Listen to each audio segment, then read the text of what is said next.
Selamat hari Minggu, Bapak Ibu Saudara dikasih Tuhan. Puji nama Tuhan.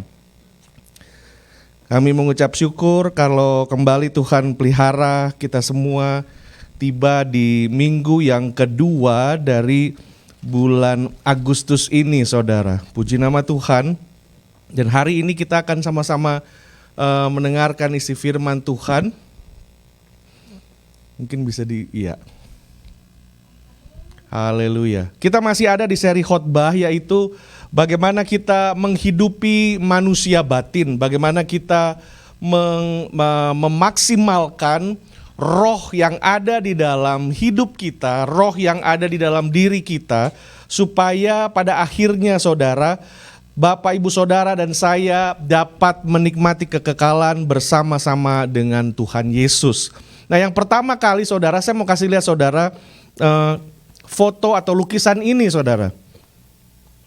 Nah, jika saudara perhatikan, saya mau memberi waktu sedikit. Kira-kira menurut Bapak Ibu Saudara, apa yang kurang dari lukisan ini?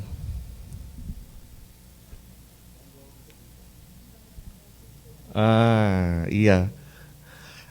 Lukisan ini dibuat saudara oleh seorang yang bernama Holman Hunt. Nah, Holman Hunt ini melukis gambar Tuhan Yesus masuk atau mengetuk pintu. Dan pada saat dia sudah selesai membuat karya ini, dia panggil keluarganya dan sahabat-sahabatnya dan dia tanya kepada mereka, kira-kira apa yang kurang dari lukisan ini? Dan mereka semua saling melihat dan tiba-tiba untuk kesekian menit ada seseorang yang baru masuk, orang yang sangat muda sekali, dan begitu dia lihat lukisan ini, anak muda ini, yang anak remaja ini, tiba-tiba dia berkata kepada Mr. Hunt, dia bilang, Mr. Hunt, kalau saya lihat lukisan Bapak ini ada kurangnya, yaitu nggak ada door handle-nya. Lalu mereka juga notice akhirnya yang lain dan berkata, kenapa bisa seperti itu? Akhirnya sang pelukis ini, Mr. Hunt, dia mengatakan bahwa inilah sebenarnya pintu dari hati manusia. Karena pintu dari hati manusia itu mempunyai handle hanya di dalam. Jadi sebenarnya kitalah yang dapat mengendalikan hati kita, saudara, untuk mengendalikan apa yang dapat masuk, apa yang dapat kita terima. Nah, ini merupakan sebuah ilustrasi sederhana bahwa di sepanjang kehidupan kita, memang hati kita sebagai manusia itu sangat berperan penting di dalam segala aspek kehidupan kita. Nah, hari ini kita masih membicarakan mengenai pergumulan atau peperangan kita sebagai manusia roh. Nah, minggu yang lalu kita sudah melihat bagaimana kita ada di dalam pertempuran ini. Di dalam peperangan ini yang memang secara kasat mata kita tidak melihatnya. Dan ternyata ini semua sudah ditetapkan oleh Tuhan dari awalnya.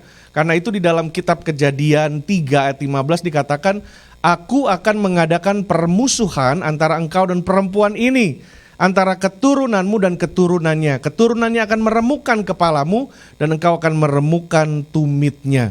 Nah, dari sini kita sadar, saudara, walaupun mungkin ada orang-orang mungkin yang setuju tidak setuju, percaya tidak percaya, tapi inilah keadaan yang sesungguhnya dari kehidupan kita di muka bumi ini, bahwa kita ada di dalam sebuah pertempuran, saudara.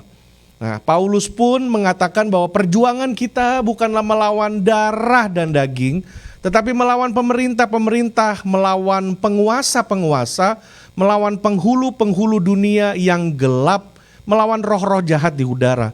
Ini dikatakan di sini ya, saudara, ada, kalau saudara perhatikan, ada seperti tingkatan, bukan tingkatan, kayak kelas-kelasnya ya, pengelompokan. Dikatakan yang pertama melawan pemerintah, maksudnya pemerintah di udara nih.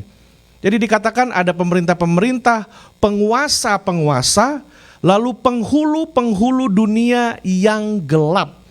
Jadi sesungguhnya saudara, bahwa kerajaan kegelapan pun mempunyai strata seperti sebuah kerajaan. Karena itu kita lihat bahwa di mana-mana salah satu apa yang dikerjakan iblis adalah selalu membuat fotokopi, selalu mengkopinya. Karena itu dikatakan melawan pemerintah-pemerintah, penguasa-penguasa dan penghulu-penghulu dunia yang gelap. Saudara, mungkin ada saudara yang masih ingat, tetapi mungkin beberapa waktu yang lalu, cukup lama mungkin, saya pernah menyaksikan bahwa ada seorang anak Tuhan yang bekerja di IR, di sebuah hospital ya saudara. Dan waktu itu masih belum COVID, mungkin ini udah bertahun-tahun yang lalu. Namun dia dipimpin Roh Kudus, jadi dia diberi sebuah kepekaan dan dia mulai notice, mulai melihat bahwa selama 1 minggu ya saudara, Senin sampai Sabtu atau Senin sampai Jumat selama dia bekerja, itu dia perhatikan selama beberapa tahun dia bekerja, bahwa hari-hari tertentu orang yang dirujuk ke rumah sakit atau ke IR itu selalu berbeda. Maksudnya contohnya aja ya saudara, hari Senin biasanya banyak kecelakaan lalu lintas. Itu banyak sekali. Nanti hari Selasa, saya contoh pakai hari tapi waktu anak Tuhan ini menceritakan saya lupa sebenarnya, tapi dia bilang hari-hari itu berbeda-beda. Nah nanti ada satu hari itu korban kekerasan. Korban kekerasan itu kekerasan di dalam rumah tangga, kekerasan di dalam hubungan. Nanti ada anak-anak kecil. Nanti ada pada hari itu ada korban yang mungkin hampir meninggal. Dan dia lihat ini saudara. Dan dia waktu dia berdoa kepada Tuhan, Tuhan mulai ungkapkan bahwa inilah setiap saat iblis atau kerajaan kegelapan itu selalu mau menghancurkan. Tujuan mereka kan seperti Tuhan Yesus katakan. Tuhan Yesus katakan, akulah gembala yang agung. Pencuri datang untuk apa saudara? Mencuri, membunuh, dan membinasakan. Dia bukan cuma mencuri, sudah dia curi, dia bunuh, dia bukan hanya membunuh tapi membinasakan. Itu berarti triple saudara. Kalau orang Indonesia biasanya punya slogan, oh sudah jatuh tertimpa tangga. Ini sudah jatuh tertimpa tangga, masuk got, digigit anjing. Itu udah the worst. Jadi iblis nggak main-main. Jadi benar-benar iblis tuh kalau dia datang dia curi, dia bunuh, dia hancurkan. Itu lebih jahat daripada ya kalau dikata mafia. Biasanya kalau orang-orang itu bunuh turunannya habis. Jadi itu pun karena itu dia punya pasukannya. Kadang-kadang dia lepas hari-hari tertentu. Oke, kamu bagiannya kamu di jalan raya nih, kamu bikin ini. Bagian kamu di dalam keluarga, bagian kamu di dalam ini. Jadi dilepaskan seperti itu. Karena itu ayat ini saudara, bukan kita mungkin sudah sering dengar, baca ya saudara. Tapi ini sebuah peringatan yang sungguh-sungguh, yang sangat serius, yang Tuhan mau nyatakan kepada kita bahwa kita ini bukanlah musuhnya, bukanlah darah dan daging. Kalau kemarin di dalam care group ya saudara, saya sudah sempat mengatakan bahwa musuh kita itu, ini saya terus ini, musuh kita itu sebenarnya materi, manusia, dan situasi, bukan musuh ya. Bentuk-bentuk yang jadi pergumulan bagi kita manusia. Ya kalau kita kehilangan barang, kita masih bisa lah. Barang masih bisa kita beli lagi, dapatkan lagi. Walaupun kita rugi uang sekalipun, orang kadang bilang, well, uang masih bisa dicari. Yang penting di dalam kecelakaan ini kita selamat. Ya kan? Jadi kalau materi kita walaupun susah, tapi masih susah-susah gampang, kita masih bisa handle. Yang kedua, yang mungkin pergumulannya agak lebih ini, situasi seperti COVID saat ini saudara. Situasi seperti mungkin hujan, panas, dan lain-lain, itu semua masih dapat kita handle karena situasi berkaitan dengan waktu. Tuhan mengatur waktu. Jadi Tuhan katakan bahwa segala sesuatu ada akhirnya. Pergumulan kita akan ada akhirnya, kesukaan kita pun ada akhirnya. Karena itu materi, kita bergumul di dalam materi masih kita bisa handle. Di dalam situasi yang berat sekalipun, mungkin keadaan, kondisi tubuh yang terbatas dan lain-lain, kita masih bisa handle. Tapi yang mungkin jauh lebih berat adalah pergumulan kita dengan manusia. Namun firman Tuhan yang tadi katakan, kemarin saya ungkapkan juga bahwa ada lagu Indonesia mengatakan, dalamnya laut dapat diukur, tapi dalam hati manusia siapa yang tahu. Jadi itulah, kita kembali ke dalam firman Tuhan ini, kita lihat bahwa di dalam Efesus dikatakan bahwa pergumulan kita bukanlah melawan darah dan daging. Akhirnya, pada akhirnya, mas itu, materi, manusia dan situasi harusnya dapat kita lalui. Karena sesungguhnya yang jadi bos besar bukanlah materi, bukanlah manusia, darah dan daging, bukanlah situasi. Tetapi ini semua digunakan oleh iblis, saudara. Digunakan oleh iblis, digunakan oleh pemerintah-pemerintah, penguasa-penguasa, penghulu-penghulu dunia yang gelap, melawan roh-roh jahat di udara. Itu dia, saudara. Di dalam hidup ini yang tidak bisa kita prediksi, dimanapun. Kadang-kadang kita pikir, wah kok Indonesia bisa seperti itu. Di sini bisa kadang-kadang kejadian mungkin sudah lama. Di freeway ada orang bisa lempar batu kena kaca depan tuh. Itu kan sesuatu yang menurut kita pikir kok bisa. Ada orang bekerja di kantor, dia menggunakan laptop yang ujungnya di lock.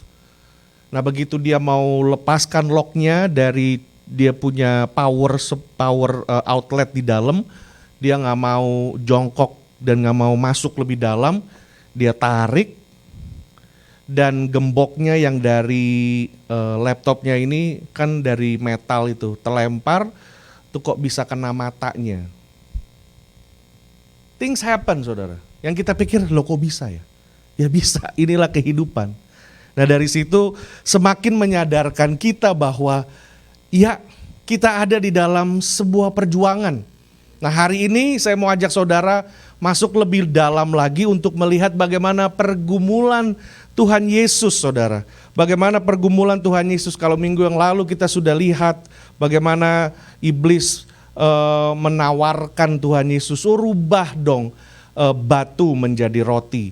Kita bicara mengenai fisik jasmani, tubuh.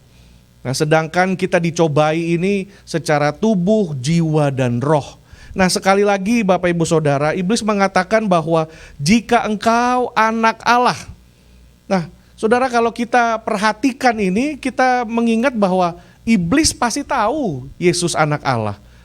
Karena nats tersebut di dalam Matius itu ditulis langsung, saudara, walaupun beda perikop, tetapi ceritanya itu berkelanjutan. Jadi setelah Yesus dibaptis, langsung Yesus dipimpin roh ke padang gurun.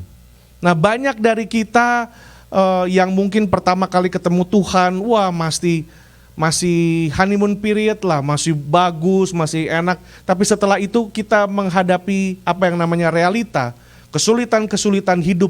Nah inilah yang Yesus sedang alami juga sebagai anak manusia. Dan pada saat Tuhan Yesus setelah dibaptis, langit terbuka. Dan suara Allah Bapa mengatakan, inilah anakku yang kukasihi. Nah saudara, saya mau ajak saudara coba berpikir ya. Pernyataan dari Allah bahwa Allah mengasihi Yesus Kristus. Sebuah pernyataan yang luar biasa. Satu bentuk pernyataan kasih sayang, kepemilikan, dan pemberian otoritas kepada Tuhan Yesus.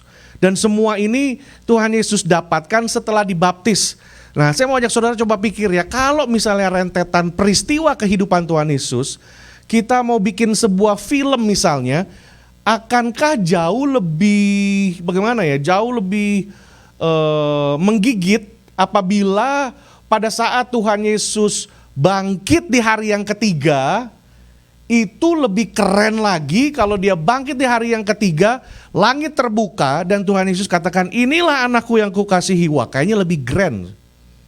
Kenapa saudara? Karena job accomplished, mission accomplished. Setuju gak? Ya, secara manusia nih, ya kan? Karena mission accomplished, wah, karena itulah yang terjadi di kehidupan kita sehari-hari. Kalau saudara bekerja kan ada employee of the month.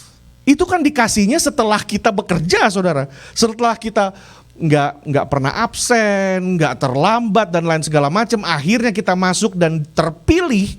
Itu kan setelah kita memberikan performance. Tetapi Tuhan Yesus nggak begitu. Dia belum melayani, dia belum ngusir setan, dia belum melakukan mujizat, menyembuhkan orang, membangkitkan orang, belum. Kalau kita mau pikir manusia selalu begitu. Manusia selalu have to accomplish, kamu harus bikin ini, and then kita being recognized, kita baru diakui. Setelah segala sesuatu yang kita lakukan, baru kita dapat award, dapat segala sesuatu setelah. Tapi ini kita diajar bahwa Tuhan Yesus dengan Bapa itu seperti Bapa dan anaknya. Seperti kita dan anak-anak kita, saudara. Kalau anak kita mau hak, kita mau apa, kita nggak minta dia dulu dong. Oh, oke, coba kamu show mami berenangnya dulu, coba nyanyi dulu, coba ini kan enggak. They're still our kids. Ini yang mau dikasih lihat bahwa sejak awal Bapa di surga sudah memberikan kuasa dan otoritas kepada Yesus Kristus. Dan itu juga yang terjadi bagi setiap kita, saudara. Apabila kita lahir kembali, dilahirkan melalui Roh Kudus, menerima Tuhan Yesus, mengalami jamahan Tuhan, maka Tuhan mengatakan kepada kita, engkaulah anakku yang kukasihi. Aku sudah memberikan anakku Yesus Kristus supaya hidupmu bisa berkenan dan hidupmu bisa ada di dalam rencanaku yang agung. Itulah yang dikatakan oleh Tuhan Yesus. Jadi setelah itu, walaupun iblis berusaha untuk saudara mengganggu Tuhan Yesus dari identitasnya Tuhan Yesus, kelihatannya juga iblis tahu kok dia anak Allah. Tapi sengaja dibikin oleh iblis seperti itu, saudara. Lalu mengapa iblis menggunakan kalimat tersebut? Jika engkau anak Allah. Nah, ini yang harus kita lihat. Ada sebuah spirit yang sangat jelek, ada sebuah roh yang sedang mau dilepaskan oleh iblis pada saat dia mengatakan ini kepada Tuhan Yesus. Jika engkau anak Allah. Ada kata-kata anak Allah. Berarti kita di situ kita lihat bahwa ada sebuah pengertian, ada sebuah kedudukan. Anak Allah. Ada sebuah status, yaitu sebagai anak Allah. Dan ada hak sebagai anak Allah. Kalau orang punya kedudukan, punya status, kita punya hak. Sama dengan kita di negara ini, saudara. Jika kita menjadi penduduk resmi dari negara, dari sebuah negara, maka kita mempunyai hak. Kita mempunyai benefit. Kita mempunyai hak. Hak kita apa? Hak kita dibela, diperhatikan, ditolong. Makanya belakangan ini negara sedang di bawah grup pemerintahan yang baru. Negara ini sedang mulai memanjakan semua penduduknya dengan memberikan stimulus demi stimulus, segala sesuatu. Karena kalau kita bicara mengenai anak Allah, kedudukan, adanya kedudukan status, maka kita akan juga berpikir orang-orang yang punya kedudukan, yang punya status, pasti punya hak. Amin, saudara? Pasti punya hak. Karena itu, saudara, apa sajakah hak anak Allah? Nah, Tuhan Yesus sudah tahu bahwa iblis mengatakan rubah batu jadi roti. Lemparkan, kamu lompat aja. Kalau kamu lompat itu nanti pasukan malaikat akan menopang engkau. Karena itu memang hak daripada anak Allah untuk dilindungi daripada Tuhan. Untuk dilindungi, untuk dipelihara, saudara. Anak Allah itu berhak mendapatkan jaminan. Anak Allah berhak mendapatkan fasilitas, otoritas, perlindungan, dan sumber daya dari Allah. Pokoknya hak dan hak dan hak. Nah, ini sebenarnya yang menjadi latar belakang atau spirit atau roh yang jahat yang iblis sedang mau suntik kepada Tuhan Yesus.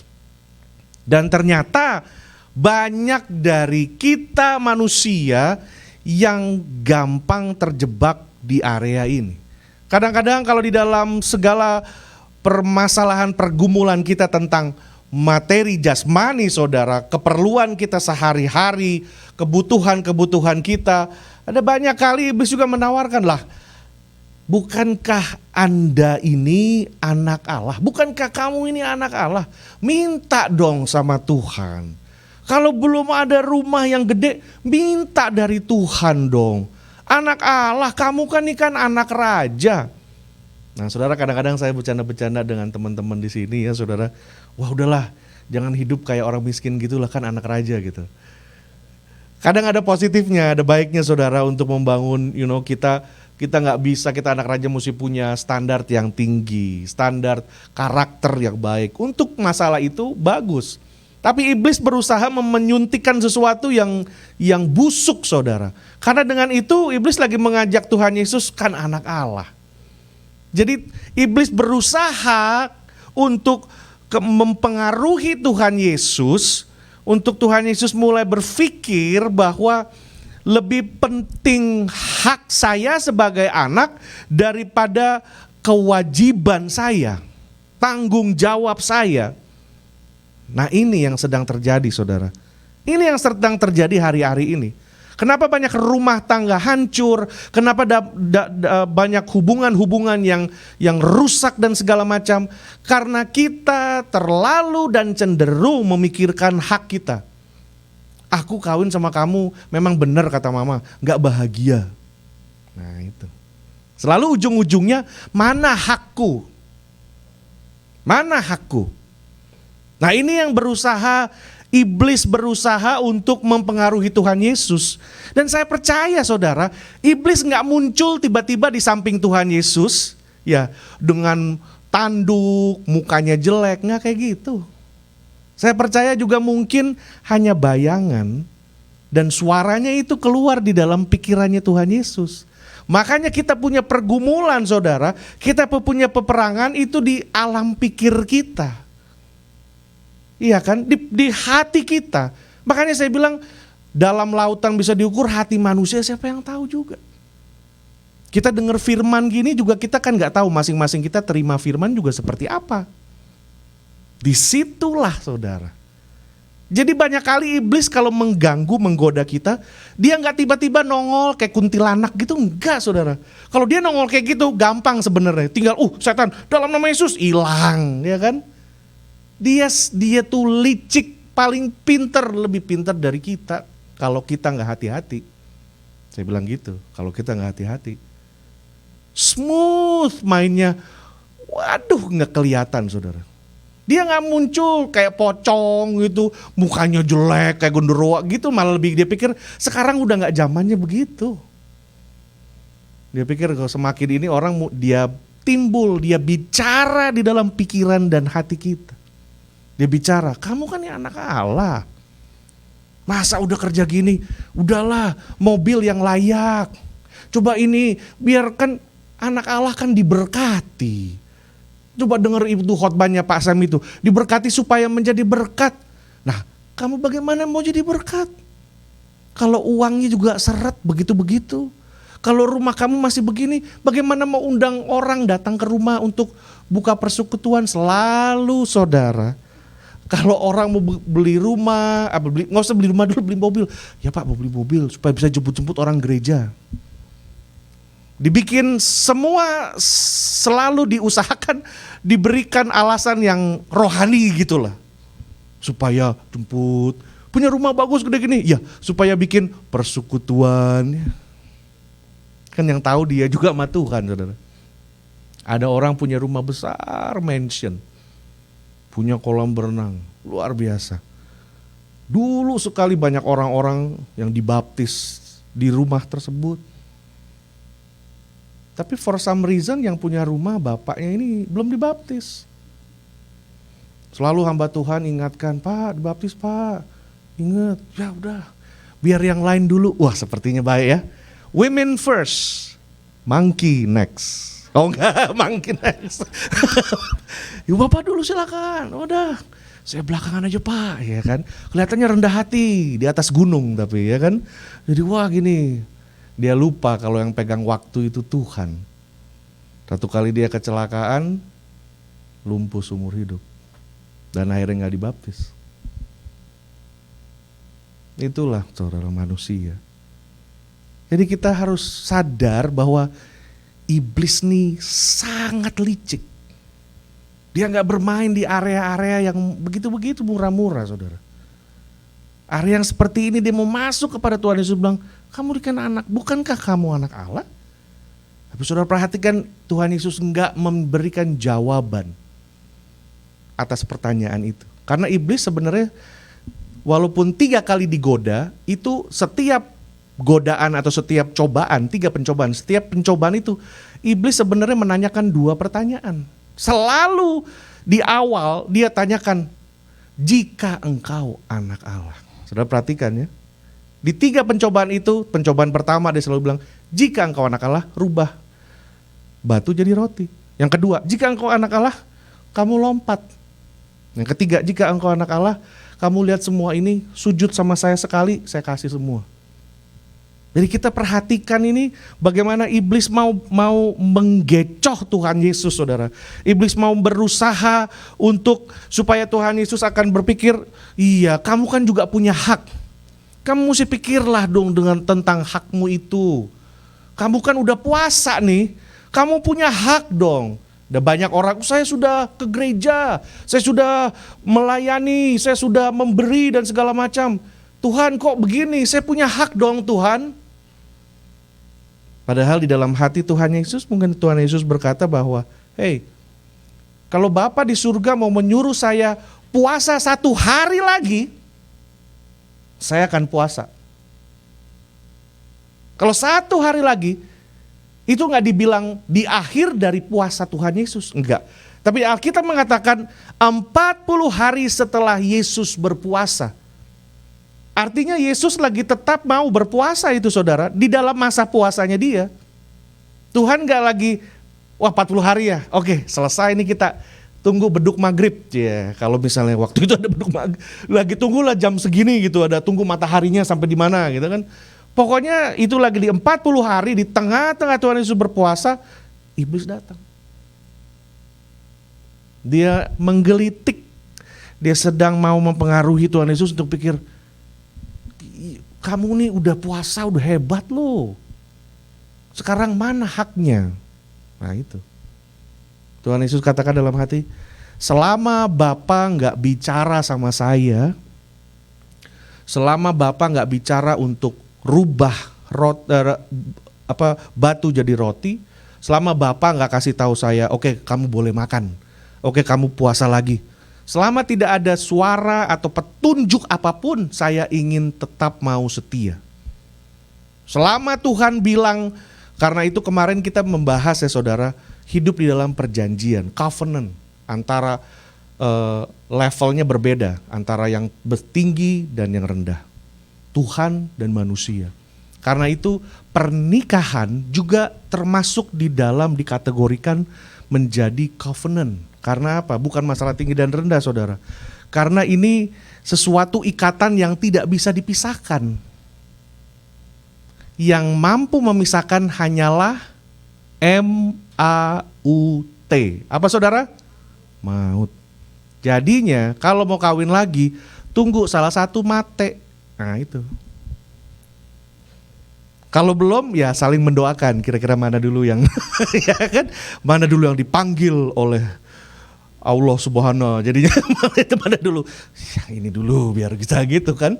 Jadi dilihat dari situ juga saudara. Nah kalau kita lihat bahwa Tuhan Yesus lagi banyak begitu, saya katakan tadi ya saudara, banyak begitu rumah tangga hancur, hubungan yang hancur, hanya karena mereka selalu prioritas kepada hak. Mana hakku? Aku udah kerja loh, aku udah gini, gak diperhatikan. Kamu katanya sibuk ini, kamu nggak sayang lagi sama aku. Kamu nih jadi ini ya, nggak menghargai suami, nggak respect suami. sok tahu gini. Nah itu karena selalu melihat haknya itu. Dan banyak hubungan yang akhirnya bisa tiba-tiba tahu ninggalin istri, ninggalin suami, padahal Tuhan gak suruh. Cuma dia lihat, kayaknya udah gak gini. Tuhan Yesus pada saat itu dia tetap tunggu perintah daripada Tuhan. Nah banyak saudara ternyata kepercayaan atau sikap mengubah batu jadi roti itu banyak. Makanya dulu di Indonesia saudara, itu ada aliran-aliran tertentu yang name it and claim it. Jadi kalau lihat sesuatu, kamu suka mobil itu, datengin, tumpang tangan. Wah itu kan prinsip ini saudara, mau rubah batu jadi roti, mau rubah mobil orang jadi mobil kita itu kan. Begini, tumpang tangan, wah. Mau dilihat artis Korea dan lain-lain, tumpang tangan supaya muka saya juga kinclong ya. Kalau itu lain saudara ya. Jadi kita lihat, waduh, ini jalan pintas yang benar-benar sesuatu yang iblis tawarkan itu, waduh saudara. Yang kita lihat dan kita sadar ternyata sikap atau prinsip ini nih banyak kali merusak dan menjatuhkan seseorang. Prinsip-prinsip yang mau potong kompas, yang hanya memperhatikan hak dan bukan kewajiban. Bukan kewajiban, saya mau, gak apa-apa saya tunggu Tuhan, kalau Tuhan kasih perintah, Tuhan bilang atau berkata kepada saya mau. Iblis seorang mengatakan, hei kau ini anak Allah, kau punya hak atas pemeliharaan Allah. Gunakan otoritasmu, gunakan kuasamu. Jadi kita lihat saudara, pas puasanya mungkin di hari yang ke-40 dan iblis datang menggoncangkan itu semua dengan mempertanyakan status daripada Tuhan Yesus, otoritas, kedudukan dan segala macam. Nah, Tuhan Yesus berpikir dalam hatinya, mungkin masih kurang 1 hari lagi saya puasa. Bapa belum menyuruh aku untuk melakukannya. Makanya Tuhan Yesus balas dengan firman Tuhan. Yesus memang anak Allah, tapi ia tidak lupa bahwa ia juga adalah hamba Allah. Amin saudara.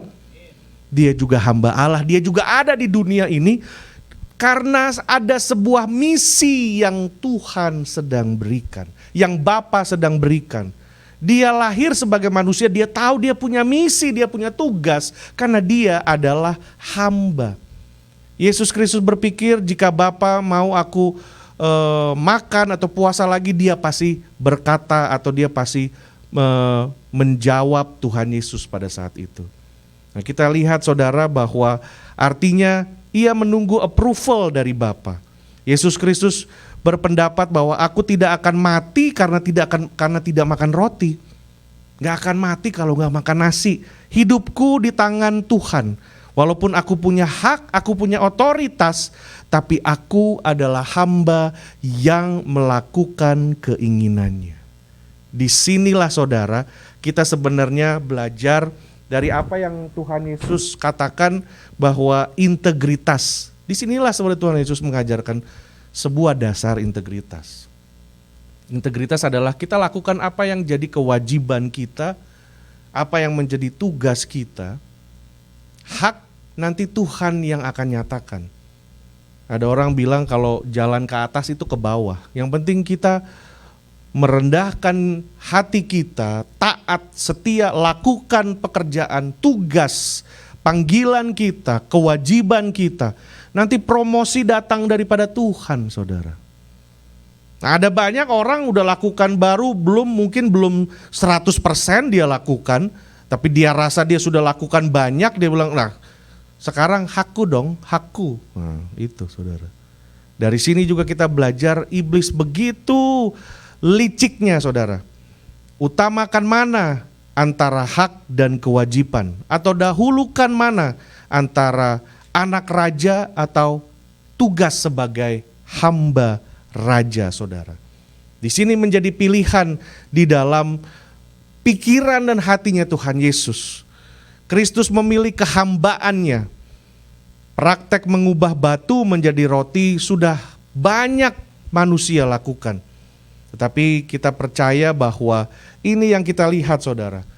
Bahwa iblis menggecoh Tuhan Yesus itu di dalam akal dan di dalam hatinya Tuhan Yesus. Dia berusaha masuk menyelinap. Udahlah. Dengan sedemikian liciknya saudara. 2 Timotius pasal yang ketiga ayat yang kedua dikatakan, manusia akan mencintai dirinya sendiri dan menjadi hamba uang. Mereka akan membual dan menyombongkan diri, mereka akan menjadi pemfitnah, mereka akan berontak terhadap orang tua dan tidak tahu berterima kasih, tidak memperdulikan agama. 2 Timotius 4 ayat yang ketiga, karena akan datang waktunya orang tidak dapat lagi menerima ajaran sehat, tetapi mereka akan mengumpulkan guru-guru menurut kehendaknya untuk memuaskan keinginan telinganya. Nah ini. Udah lupa antara kewajiban sebagai hamba-hamba Tuhan dengan hak sebagai anak raja. Hak sebagai anak raja tentu kita akan dilindungi, dibela dan disertai oleh Tuhan. Tetapi Tuhan juga akan melihat apakah kita melakukan kewajiban atau perintah yang Tuhan akan lakukan. Karena di akhir zaman ini saudara, orang akan lebih suka dengar, udah dikatakan bahwa mereka akan mereka akan mengumpulkan guru-guru menurut kehendaknya untuk memuaskan keinginan telinganya. Itu. Wah ini lagi enak nih denger si ini sih. Bagus, segala sesuatu bagus saudara. Tapi yang paling penting adalah kita tahu bahwa firman Allah harus jadi cermin. Amin saudara. Firman Allah harus jadi cermin, firman Allah harus memberikan refleksi kepada kita bahwa ada yang kurang tuh. Masih ada yang kurang. Firman Allah kalau kita tiba-tiba membaca firman Allah dan kita merasa bahwa tidak ada satupun yang harus dirubah, atau tiba-tiba kita merasa sudah sempurna, nah itu bahaya sebenarnya saudara. Seharusnya firman Tuhan menjadi cermin, refleksi bahwa ada yang kurang. Kita kalau mau kemana-mana pun kita perlu cermin untuk berkaca. Jadi kita lihat bahwa inilah hari-hari kita atau pergumulan kita saudara. Dan lebih penting lagi adalah kewajiban kita di hadapan Tuhan. Karena apa saudara? Kita ini terbatas, kita dapat lupa, kita dapat menjadi malas, kita dapat menjadi capek dan lain-lain. Tapi Tuhan tidak pernah lupa. Karena itu kita gak perlu menuntut hak kita dengan Tuhan seolah-olah dia lupa. Seolah-olah dia lupa kali gitu. Atau seolah-olah dia kelewatan gitu. Enggak. Justru kita yang harus hati-hati dengan kita karena yang banyak kali neglecting, lacking itu dari pihak kitanya saudara, bukan dari pihak Tuhan. Karena itu baiklah konsentrasi fokus kita kepada kewajiban dan tugas kita sebagai hamba-hamba Allah. Amin saudara, sebagai hamba-hamba Tuhan.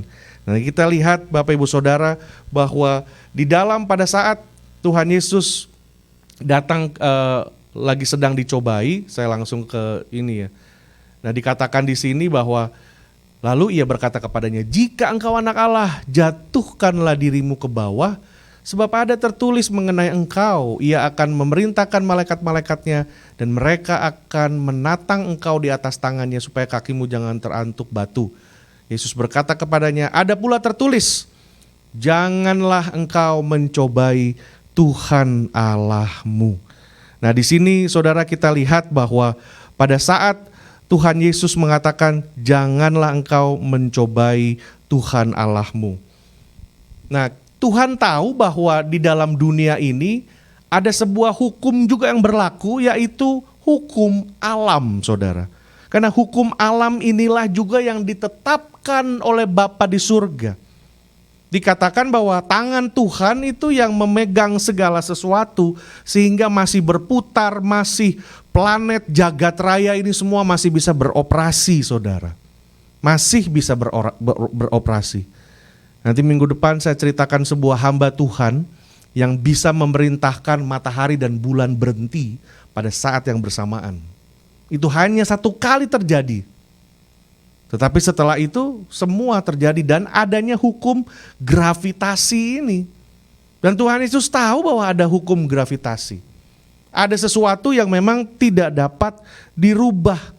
Dan dikatakan, saya mau beritahu bahwa ada banyak pengajaran-pengajaran yang saudara memperkecil atau berusaha menjauhkan kebenaran Tuhan ini. Maksudnya adalah saudara, kita lihat bahwa di dalam jiwa kita, ini pikirannya atau iblis mulai masuk ke dalam segmen yang lebih dalam.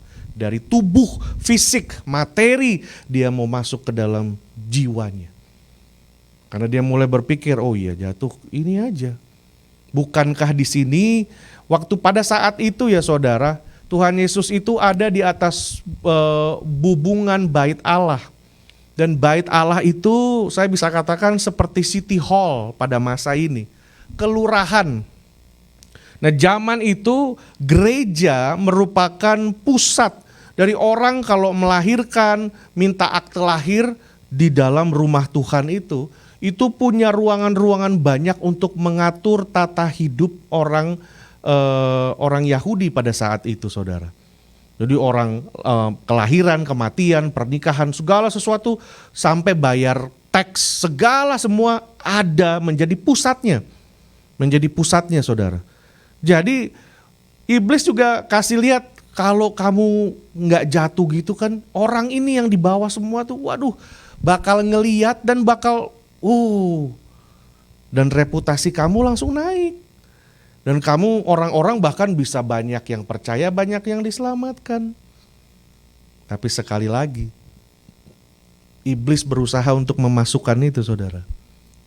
Kan kamu ada hak juga. Kan kamu tahu dong, itu kan bukankah sesuatu yang jadi luar biasa. Jadi orang jadi melihat.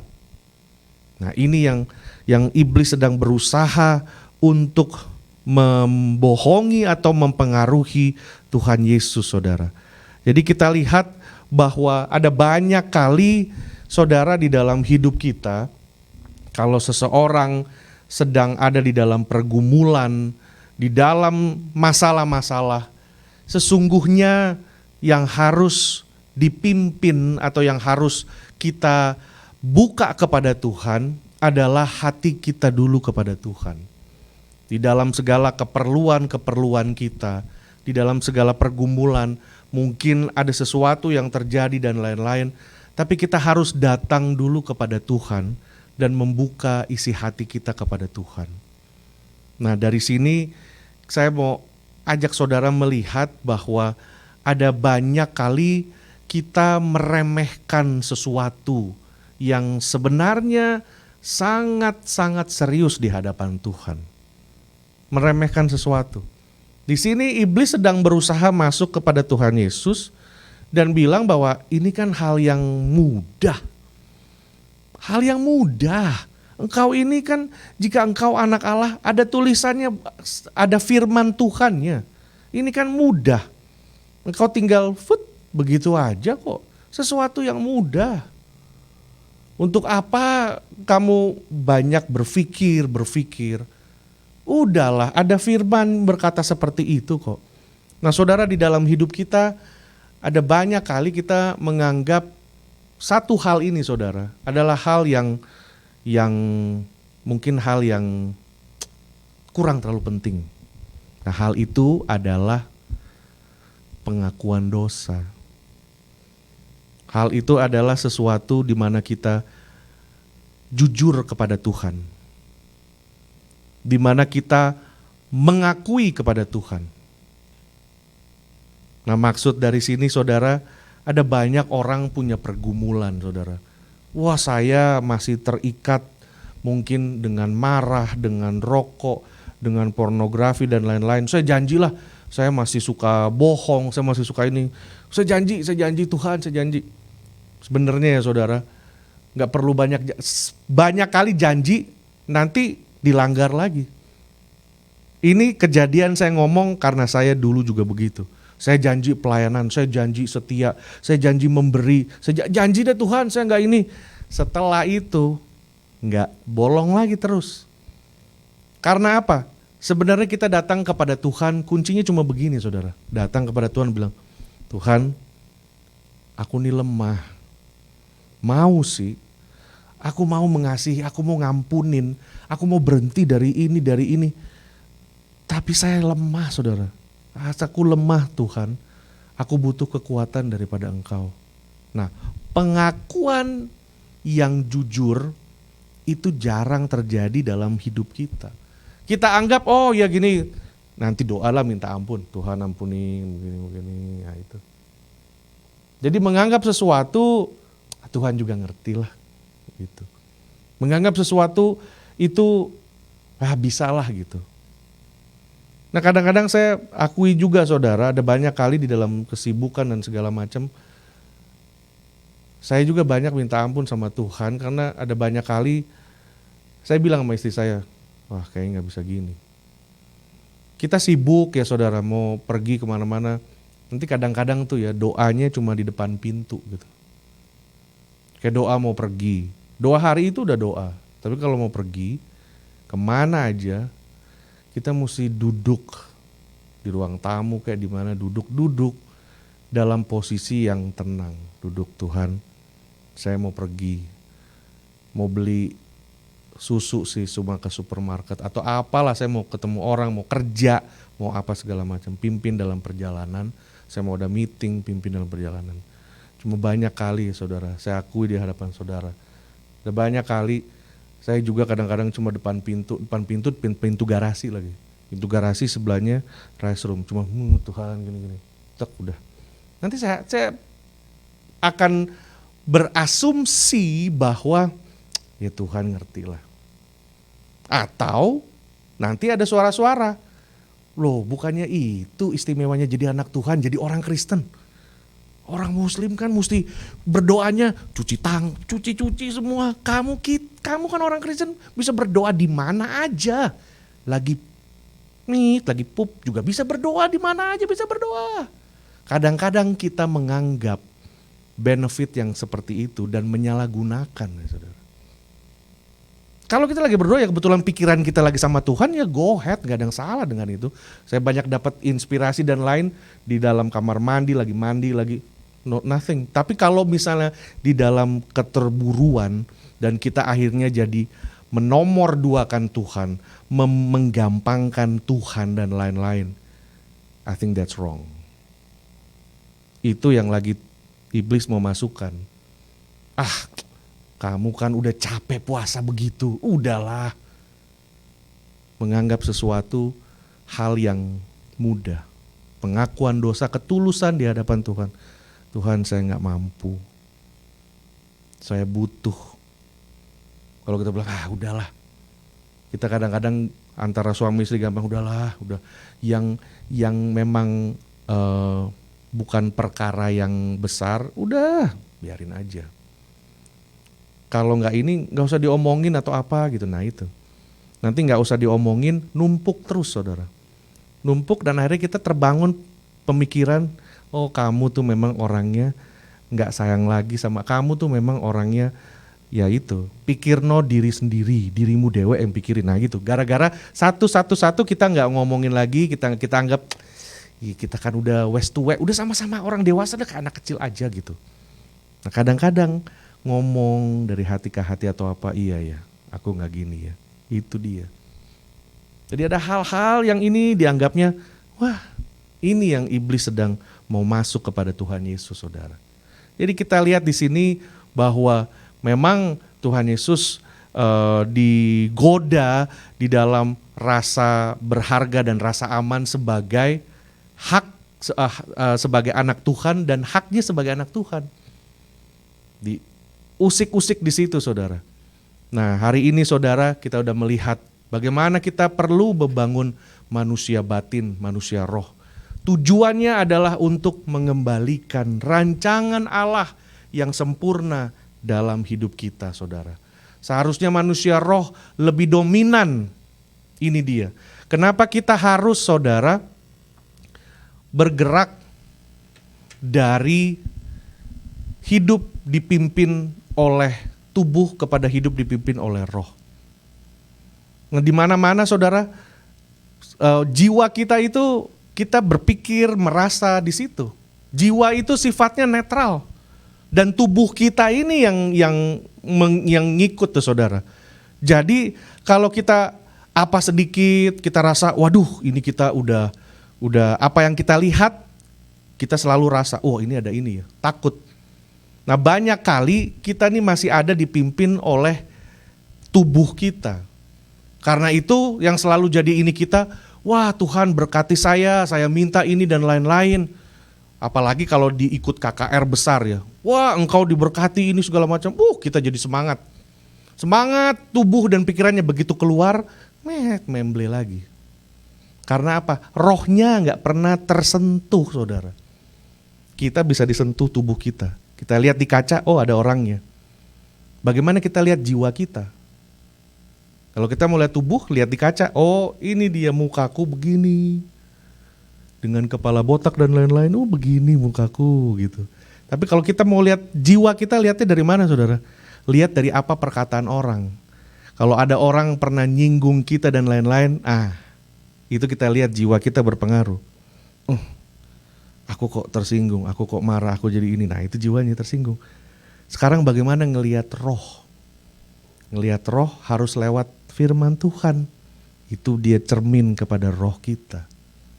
Nah kita ini saudara memang banyak mengalami kesulitan untuk dekat dengan Tuhan. Karena kita punya konsep hanya terbatas tubuh ini. Selama tubuh dipenuhi, kalau kita diberkati, aku diberkati, semangat.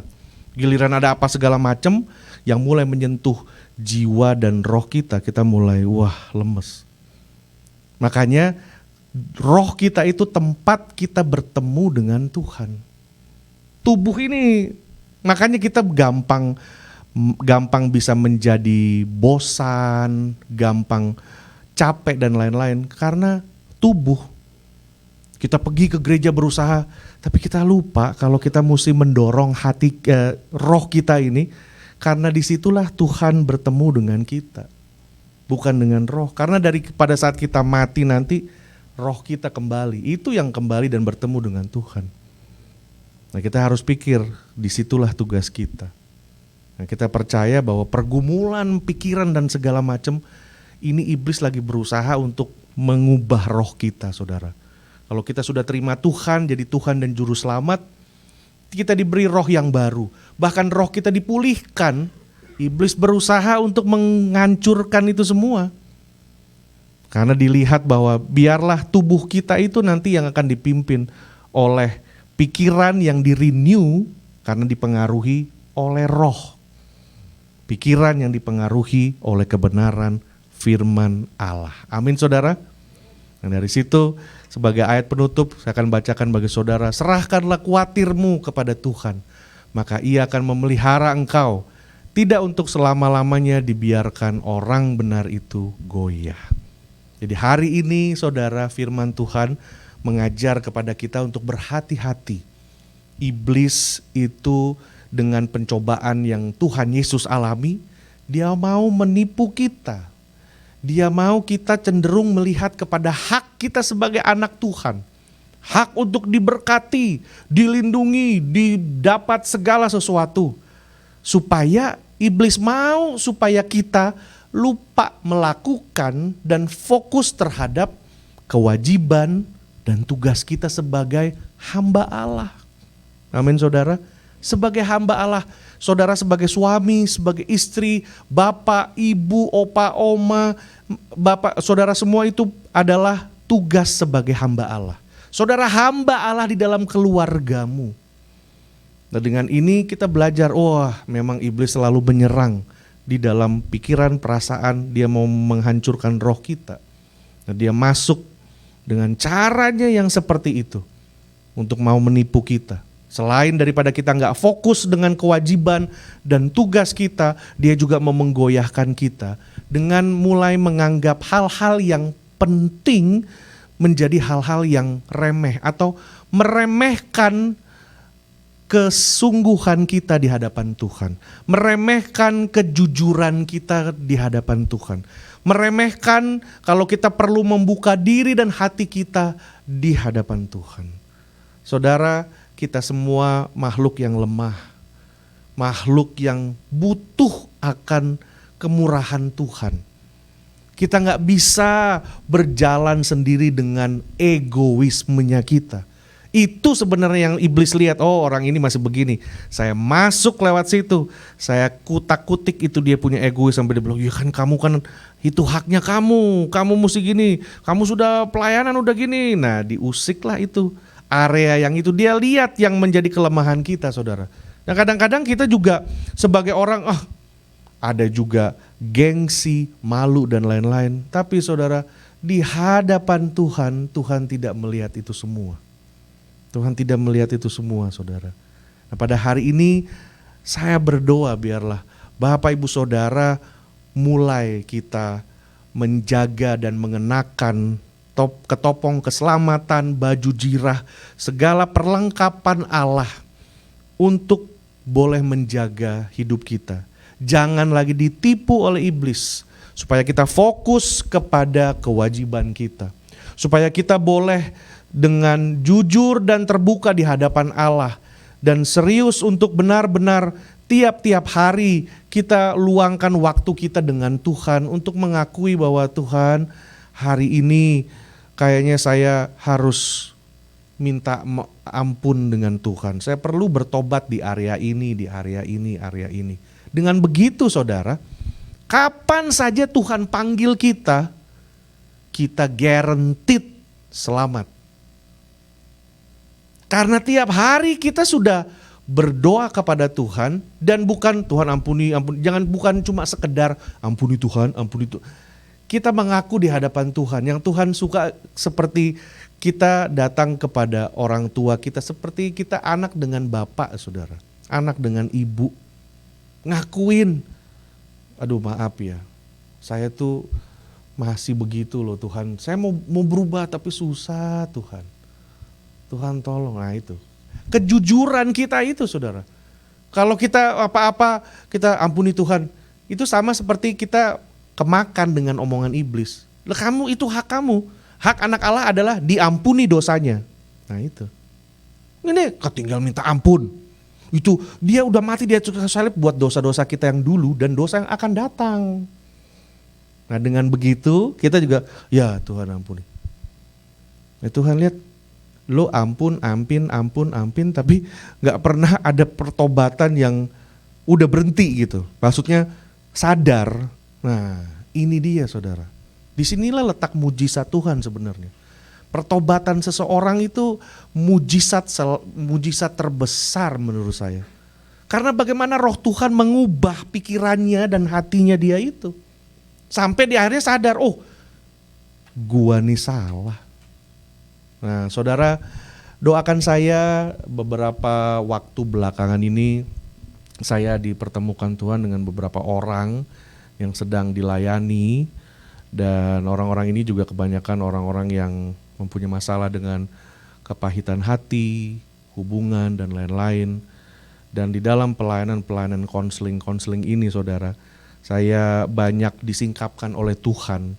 Kebenaran yang selama ini saya tahu, akhirnya saya maksudnya tuh itu gitu. Makanya belakangan ini kadang T180 itu cuma seminggu 1 atau 2 kali. Karena ada banyak, saya selain ikut kelas-kelas untuk supaya saya di develop, saya upgrading level komunikasi, level berkhotbah dan persiapan saya juga banyak melayani beberapa orang yang Tuhan pimpin ada dan dipertemukan kepada saya. Dan satu hal ya saudara yang saya belajar, saya lihat orang-orang ini kuncinya sebenarnya satu aja.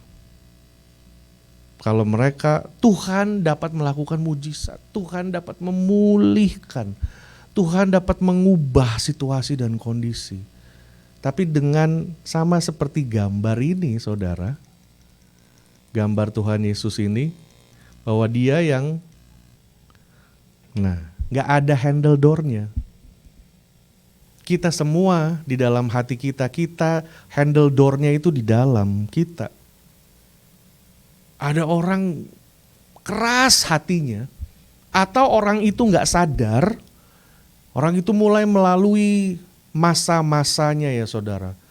Dia marah, dia masa-masa itu semua dia lalui saudara. Dia tidak mengakui dia begini, dia masuk di dalam grieving period itu. Dan ada stages-stagesnya memang. Tetapi yang menjadi kebenaran adalah orang tersebut harus sampai di titik akhir di mana akhirnya dia mempunyai, terbentuklah atau lahirlah sebuah kesadaran bahwa iya, saya salah. Dan datang kepada Tuhan. Dan satu orang yang sedang saya pimpin ini, saya mulai melihat Tuhan sedang melakukan sesuatu yang luar biasa saudara. Dan mulai ada banyak hal yang terungkap dan orang ini sudah dipulihkan Tuhan. Dan di titik akhir memang sampai kepada saya salah. Dia tidak lagi menyalahkan ini ya aduh. Si siapa, tapi dia mulai melihat bahwa saya salah. Iya Pak, saya pikir selama ini saya salah.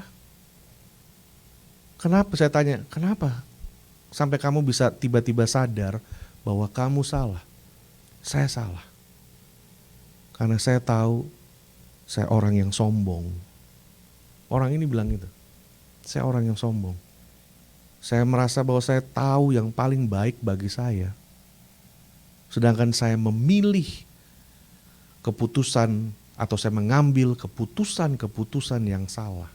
Keputusan yang saya ambil pertama salah, memimpin kepada keputusan yang kedua yang jauh lebih bersalah, yang jauh lebih membuat saya jatuh lagi ke bawah.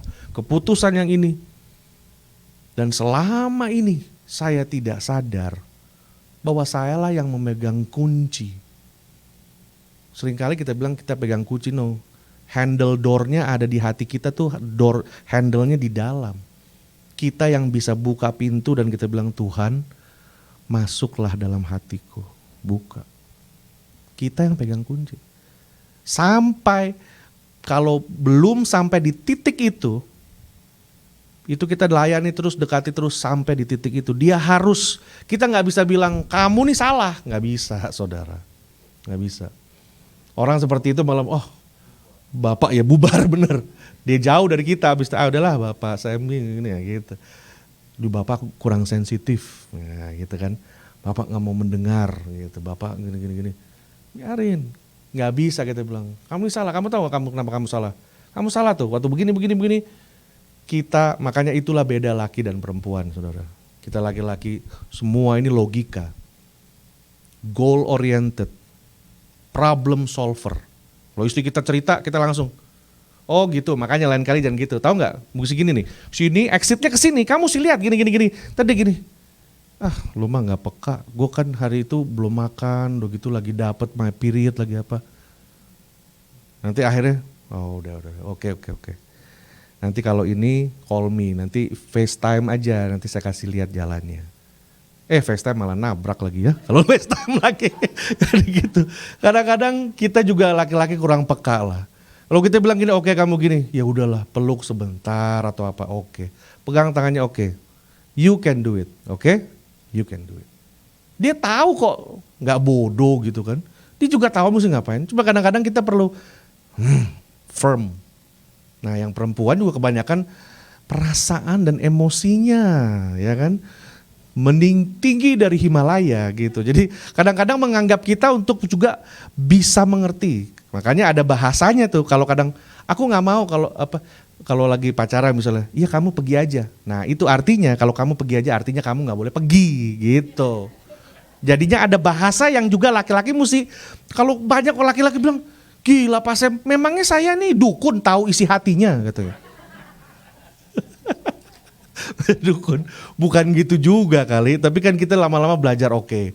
Kalau dia bilang, oh boleh nggak aku gini? Iya, beli aja. Nah artinya jangan lo beli. Nah itu, pokoknya yang begitu aja intinya. Nah itu kita nggak akan bisa jadi pribadi yang seperti itu kalau kita masih belum sadar. Seperti seorang yang sedang saya layani ini sampai tiba dia akhirnya pikir, iya Pak Sam, saya ini Saya sadar bahwa saya ini sombong. Saya tahu saya gini, saya anggap begini. Saya ambil keputusan itu salah. Saya terlibat usaha dengan seorang yang akhirnya menipu saya dan lain segala macam begini-begini. Dia yang sadar. Saya nggak pernah bilang kamu sombong, kamu ini enggak. Tapi di dalam konseling itu saya selalu berdoa supaya ada roh di dalam Tuhan, memberikan roh yang bisa membedakan itu, saudara.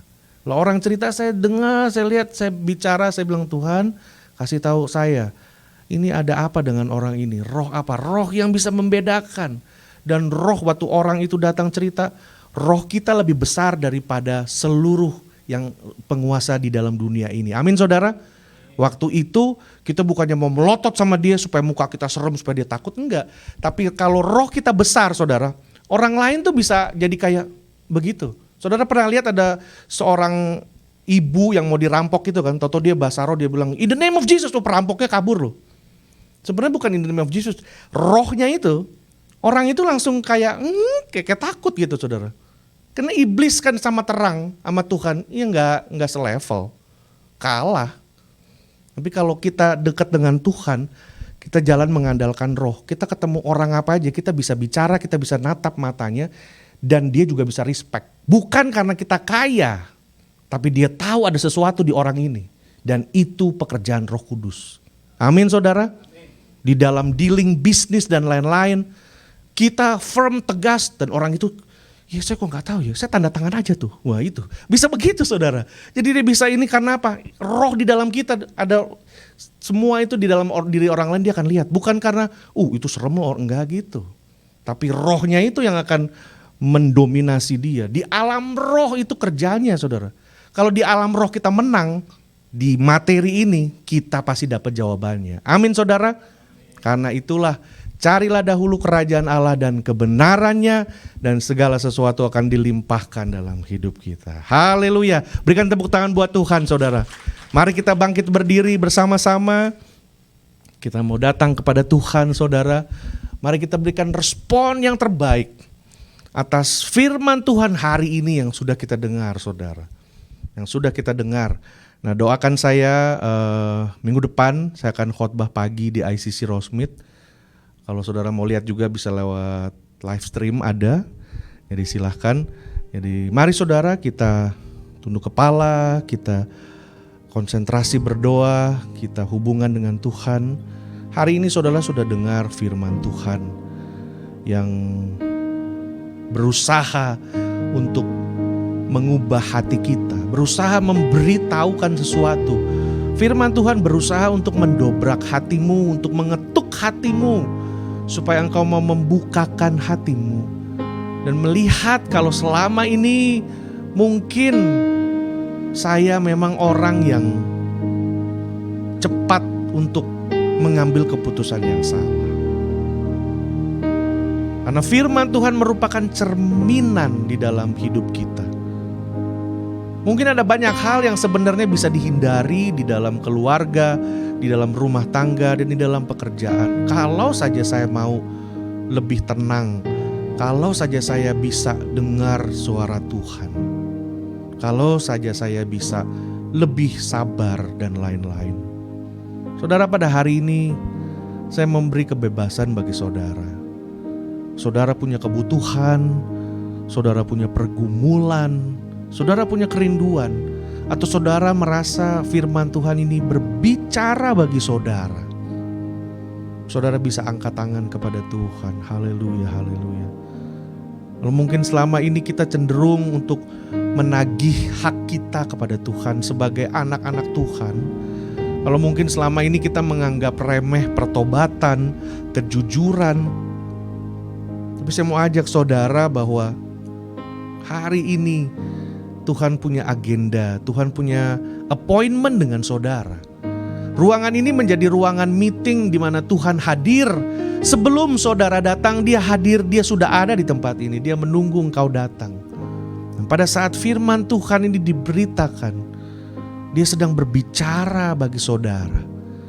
Dia sedang berusaha untuk mengubah hidupmu, untuk menarik engkau dari sesuatu yang sedang sesuatu bencana yang besar, dia sedang berusaha menghindarkan saudara daripadanya. Dan untuk itu saat ini Tuhan sedang menunggu respon daripada Bapak Ibu Saudara. Apabila saudara bisa angkat tangan kepada Tuhan. Haleluya, haleluya. Terima kasih, haleluya. Bapa di dalam surga, pada sore hari ini, terima kasih atas hadirat Tuhan yang manis. Terima kasih atas firman Tuhan. Tuhan, kami tidak melihat berapa yang hadir. Kami tidak melihat segala sesuatu di dalam materi, bentuk-bentuk. Di dalam kesederhanaan ibadah hari ini kami mau datang kepada Engkau ya Tuhan. Allah yang mengasihi kami, Allah yang sudah ada di dalam tempat ini. Firman-Mu berkata 2-3 orang datang bersekutu, di situ aku hadir. Dan pada hari ini Tuhan, hari ini ruangan gereja ini adalah seperti ruangan di mana Tuhan mau meeting dengan kami. Tuhan mau memberikan sesuatu, Tuhan mau menyatakan sesuatu. Tuhan, inilah tangan-tangan kami yang terangkat. Tuhan, kami datang dengan pergumulan, kami datang dengan segala macam apa yang menjadi kebutuhan kami. Dan kami juga mengangkat tangan, kami juga datang dengan pengakuan di hadapan Tuhan. Kalau mungkin selama ini kami mungkin masih menagih janji hak kami sebagai anak Tuhan. Selama ini kami juga mungkin cenderung untuk menganggap remeh pertobatan dan keterbukaan, kejujuran di hadapan Tuhan. Atau mungkin selama ini kami masih dipimpin oleh kedagingan kami ya Tuhan, oleh egoisme kami, oleh segala sesuatu yang menutup mata dan menutup kesadaran kami sebagai umat yang sudah ditebus Tuhan. Dan untuk itu tangan kami terangkat ya Tuhan. Ampuni segala pelanggaran dan segala hal yang sudah kami lakukan, sadar ataupun tidak sadar. Dan dengan jujur kami mengatakan kepadamu, Tuhan, inilah kami, inilah hamba-Mu ya Tuhan, yang penuh dengan kelemahan, yang penuh dengan segala sesuatu yang tidak layak di hadapan Tuhan. Untuk itu kami mau berdoa di dalam nama Yesus. Biarlah pengampunan yang sejati turun di dalam hidup kami. Biarlah kesadaran demi kesadaran boleh dimunculkan oleh Roh Kudus di dalam hidup kami, supaya kami akan didapati Tuhan sebagai anak-anak Tuhan yang jujur dan terbuka di hadapan Tuhan. Dan mengakui Tuhan, Engkaulah yang terbesar, Engkaulah Allah yang perkasa. Kami tidak dapat hidup di luar Engkau ya Tuhan Yesus. Untuk itu kami mau menyerahkan keluarga kami, rumah tangga kami, suami-suami, istri-istri, anak-anak, cucu, cicit kami kepada Engkau, ataupun orang tua kami kepada Engkau ya Tuhan. Beracaralah di dalam kehidupan dan keluarga rumah tangga kami ya Bapa. Dan di mana kami mengangkat tangan kami saat ini, kami berdoa di dalam nama Yesus. Biarlah kuasa hadirat Allah nyata di dalam keluarga dan rumah tangga kami. Terima kasih Tuhan Yesus. Kami berdoa dan kami mengucap syukur di dalam nama Tuhan Yesus. Haleluya. Amin. Puji Tuhan saudara. Mari berikan tepuk tangan kepada Tuhan. Haleluya. Mari kita duduk dengan hadirat Tuhan pada hari ini. Akan tiba waktunya kita akan memberi persembahan kepada Tuhan. Nanti mohon petugas akan mempersiapkan kantong persembahan. Kita mau sama-sama berdoa. Haleluya. Tuhan, kami mengucap syukur di mana hadirat Tuhan turun di dalam ibadah kami. Terima kasih Tuhan. Ada waktu untuk memberikan respon dan berhubungan langsung dengan Tuhan. Tuhan, hamba-Mu sudah selesai menyampaikan firman-Mu. Hamba berdoa biar Roh-Mu yang kudus terus akan ada di dalam hati jemaat-jemaat Tuhan, domba-domba yang Tuhan kasihi ini. Dan biar Roh Kudus terus akan berbicara dan mengajari mereka, memperingatkan mereka, agar supaya firman Allah dapat bertumbuh dan mereka dapat menjadi pelaku-pelaku firman-Mu ya Bapa. Terima kasih Tuhan Yesus. Kami berdoa untuk persembahan yang akan kami jalani. Ini penyembahan kami mengembalikan apa yang menjadi bagian Tuhan Tuhan yang sudah memberikan dalam hidup kami. Segala sesuatu adalah dari Tuhan. Dan punya Tuhanlah apa yang ada di dalam hidup kami. Karena itu pada saat kami memberi, kami menyatakan diri kami sebagai hamba yang setia melakukan firman-Mu. Terima kasih Tuhan, kami akan memberi dengan sukacita. Di dalam nama Tuhan Yesus Kristus kami berdoa. Haleluya. Amin. Puji nama Tuhan. Bapak Ibu Saudara, silakan kita memberi. Dan bagi saudara yang mengikuti ibadah kami secara online, dapat juga apabila saudara dipimpin Roh Kudus mau memberi, bisa memberi melalui Zelle atau Venmo dengan address atau username faithfulfic@gmail.com, atau apabila saudara terbeban untuk memberikan cash atau cek, bisa menghubungin Pak Samuel Gosal dengan nomor yang sudah tertera di layar saudara. Puji nama Tuhan. Sekali lagi terima kasih Bapak Ibu Saudara atas persembahan perpuluhan ucapan syukur. Kami percaya Tuhan Yesus memberkati Bapak Ibu Saudara senantiasa. Dan tiba saatnya kita akan mendengarkan pengumuman yang akan disampaikan oleh Pak Samuel Gosal. Waktu dan tempat kami persilakan. Haleluya.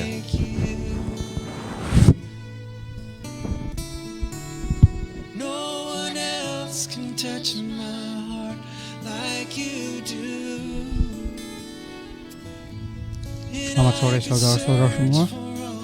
Kita kembali diberkati oleh firman Tuhan yang luar biasa, spiritual man atau membangun manusia roh. Waktu saya lihat Pastor Semi kasih lihat gambar Yesus di depan pintu. Sebelum saya kenal Tuhan, saya berkenalan dengan seorang misionaris yang memberikan gambar yang sama. Dia bilang, "What do you see from these pictures?" Saya bilang, "Well, Jesus is knocking the door." Nggak kepikir tentang pintu. Tapi dia menjelaskan, kalau kamu lihat, pintu itu nggak ada door handle-nya.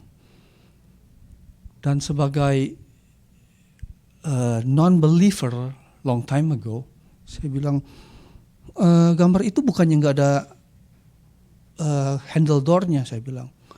Handle door-nya tercover oleh Jesus because he is the right hand. Karena yang punya rumah itu right-handed man.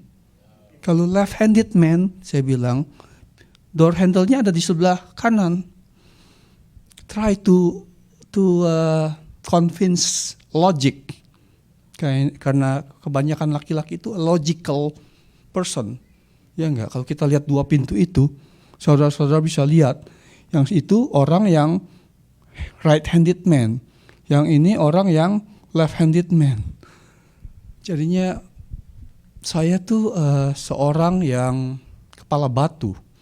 Jadinya banyak arguing sama missionaries itu. Dan spiritual man, orang missionaries itu a spiritual man, orang yang sabar untuk menghadapi orang yang seperti saya waktu dulu ya. Arguing, selalu menanyakan pertanyaan-pertanyaan yang kayaknya impossible to answer. Seperti Cieng kemarin bilang, selalu bertanya pertanyaan-pertanyaan yang susah dijawab. Itu tuh saya. Most men, ya. Most of us. Kalau kita lihat ya tentang Christianity itu is not the people that was good. Kita semuanya no good. I'm sorry. We are all bad. Hanya karena the grace of God, we are become what we are now. Ya. Kita menjadi spiritual person. Slowly, God bimbing kita, Tuhan membimbing kita untuk perlahan-lahan, slowly. Tuhan itu maha sabar ya. Dia tuh slowly membimbing kita untuk menjadi spiritual person. Seperti firman Tuhan pada hari ini. Karena dari kita semuanya ada kesombongan, semuanya ada rasa iri, semuanya ada rasa apapun. deceitfulness, lying, semuanya ada di dalam spiritual kita yang lama. Tapi semakin kita kenal dengan Tuhan, semakin Tuhan bimbing kita, semakin kita bertumbuh. Asal kita mau bertumbuh. Karena banyak memang orang-orang di gereja yang ke gereja tapi refuse to grow. Itu yang menjadi problem. Dan untuk menjadi spiritual man itu kita harus mau untuk berubah. Seperti yang firman Tuhan pada hari ini. Karena spiritual person itu is always full of temptation. Karena the devil don't like us to be growing. Iblis gak mau kita bertumbuh. Dia maunya kita tetap seperti itu. Seperti Pak Semi bilang, kamu kan punya hak itu. Semua manusia kita ini semuanya punya hak untuk marah, untuk apa, tapi sebagai spiritual person kita bisa mengendalikan rasa marah kita. Okay, wonderful sermon. Seperti biasa saudara-saudara, announcement, Pak Semi telah mengumumkan tentang tithing untuk saudara-saudara yang terpanggil untuk memberikan perpuluhan bisa menghubungi melalui faithfulfic@gmail.com dan bisa membayar atau mengirimnya melalui Zelle. Untuk saudara-saudara yang terpanggil untuk memberikan cash atau cek bisa menghubungi saya, nomor telepon saya tertera di screen saudara-saudara. Kemarin kita mengadakan care group yang kita adakan tiap 2 minggu. Untuk itu, the next care group is going to be 2 weeks from now, 2 minggu dari sekarang. Jadinya andai kata ada perubahan ataupun apa, Pastor Semi selalu mengumumkan untuk diundur ataupun ada perubahan apapun akan selalu diumumkan. Dan setiap hari Rabu dan Jumat kita mengadakan virtual praying untuk saudara-saudara yang terpanggil untuk ikut dalam virtual praying ini. Saudara-saudara bisa masuk di dalam virtual pray bersama-sama kita setiap hari Rabu dan Jumat pada jam 8 malam. Dan seperti biasanya Pastor Daniel Hairudin juga mengadakan virtual praying yang diadakan hari Senin sampai Kamis pada jam 5 pagi Indonesia, berarti jam 2 siang di Amerika. Jadi saudara-saudara yang terpanggil untuk mau berdoa bersama-sama dengan Pastor Hairudin, saya menganjurkan untuk ikut di dalam virtual pray ini. Dan seperti biasanya juga Pak Semi juga mengadakan short firman yang pendek yang dinamakan T180. Saudara-saudara juga bisa ikut di dalam firman renungan T180 ini yang membangun spiritual saudara-saudara semua. Dan kemarin saya mengucap syukur dan berterima kasih atas kehadiran saudara-saudara di dalam care group. What a wonderful time kita semua having. Terima kasih atas makanan yang Linda bawa dan saudara-saudara yang lainnya membawa cake ataupun apapun juga yang kita semua bisa nikmati. Terima kasih. Dan seperti biasanya, diberkatilah saudara-saudara yang mendengarkan firman Tuhan pada hari ini dan tekun melaksanakannya. Jangan lupa untuk saling mendoakan satu sama lain, saling mengasihi satu sama lain, dan juga bawa di dalam doa saudara-saudara untuk gembala kita, Pastor Semi dan istrinya Peggy, supaya mereka dipakai Tuhan lebih banyak lagi di dalam pelayanan mereka. Dan bawa di dalam doa saudara-saudara untuk negara Amerika, negara Indonesia, dan untuk seluruh dunia ini di mana kita selalu di dalam peperangan dengan COVID-19. Kita berdoa untuk kedamaian di dunia ini pula. Dan bulan Agustus yang berulang tahun adalah istri saya, Irene Gosal. Saya panggil Irene untuk bisa maju ke depan supaya bisa diberkati oleh Pastor Semi.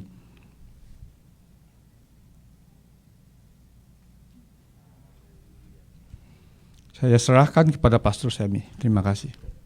Terima kasih Pak Aseng, puji nama Tuhan. Mari saudara kita bangkit berdiri, kita mau mendoakan Ibu Irene Haleluya. Iya.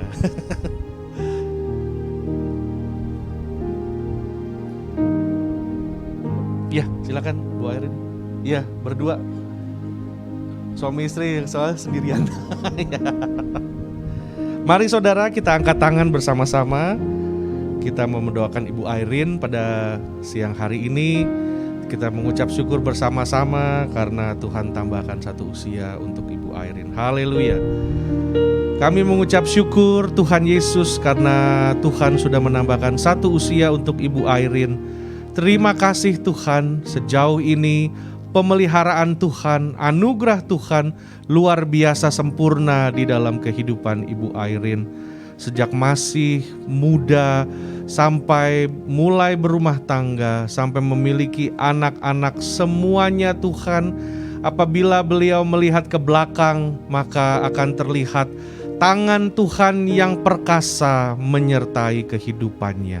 Dan pada saat ini kami sebagai tubuh Kristus, sebagai gereja Tuhan, dan sebagai sahabat-sahabat keluarga di dalam Tuhan, kami mengangkat tangan kami dan kami berdoa di dalam nama Yesus. Tercurah berkat daripada surga di dalam kehidupan Ibu Airin.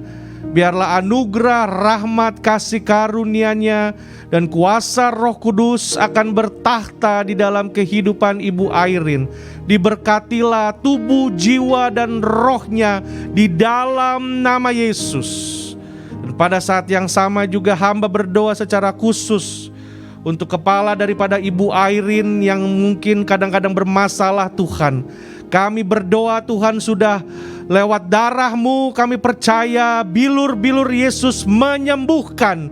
Kuasa darah Yesus menyembuhkan di dalam nama Yesus.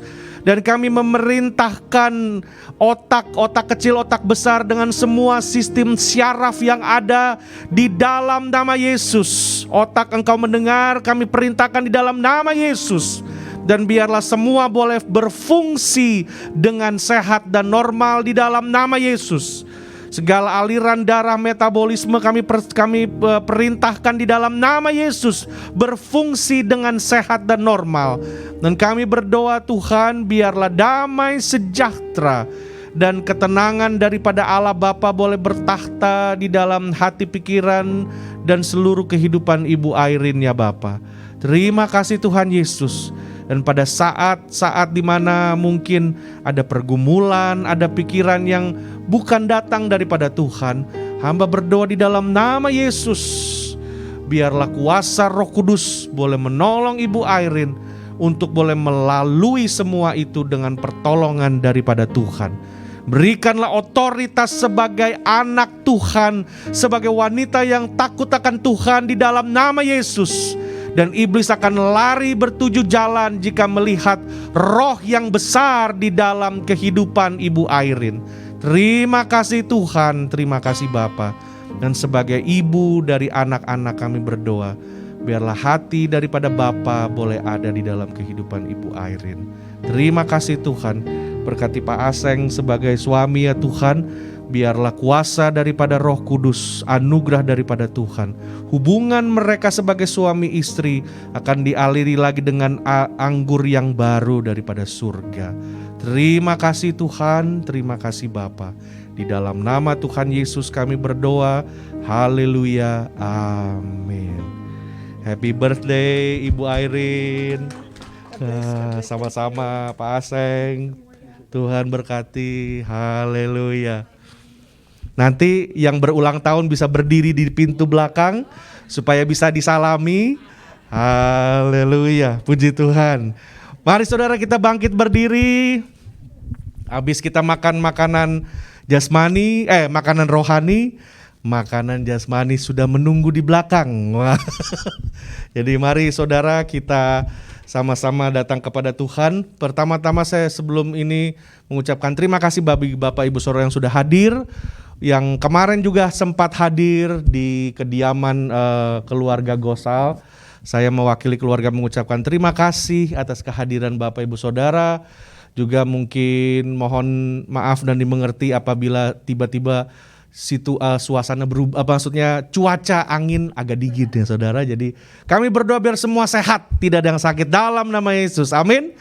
Jadi kita percaya kemarin kita sudah sekian lama tidak berkumpul bersekutu, ya sama-sama semua datang, bahkan orang-orang yang udah lama gak datang kemarin. Kita bersyukur, puji nama Tuhan, terima kasih.